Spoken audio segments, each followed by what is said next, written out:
Latest news updates కోసం ఇప్పుడే download చేసుకోండి media effects app. Welcome to media effects.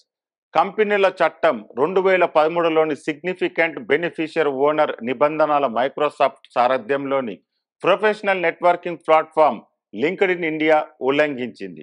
కంపెనీకి సంబంధించిన ముఖ్య ప్రయోజన యాజమాన్యాన్ని గుర్తించి కేంద్రానికి నివేదించడంలో కంపెనీ విఫలమైంది. చట్టంలోని సెక్షన్ 91 ప్రకారం నివేదించడంలో కంపెనీ సహా కీలక స్థానాల్లో ఉన్న పలువురు అధికారులు ఫెయిల్ అయ్యారు.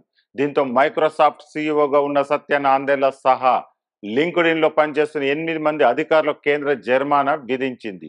సత్య నాదెళ్లతో సహా అందరికీ 2 లక్షల చొప్పున జరిమానా విధించింది. లింక్డ్ఇన్ కంపెనీకి 7 లక్షల పెనాల్టీతో సహా మొత్తం 27,10,800 మొత్తం జరిమానాగా విధించినట్టు పేర్కొంది. ఈ జాబితాలో Satya Nadella, LinkedIn corporation global CEO Ryan Roslansky సహా ఇతర అధికారులు ఉన్నారు. లింక్డ్ఇన్ సీఈఓగా ర్యాన్ రోస్లాన్స్ జూన్ 1, 2020న నియమితులయ్యారని, అప్పటి నుంచి సత్య నాదెళ్లకు రిపోర్ట్ చేయడం ప్రారంభించారని, కానీ ఎస్బీఓ నిబంధనల విషయంలో విఫలమయ్యారని పేర్కొంది. ఇందుకు సంబంధించిన వివరాలను అందించాలని లింక్డ్ఇన్ కార్పొరేట్ వ్యవహారాల మంత్రిత్వ శాఖ ఆదేశించింది.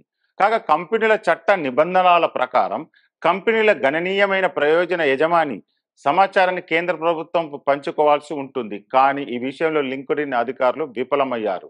దీంతో కార్పొరేట్ వ్యవహారాల మంత్రిత్వ శాఖ రంగంలోకి దిగి జరిమానా విధించింది.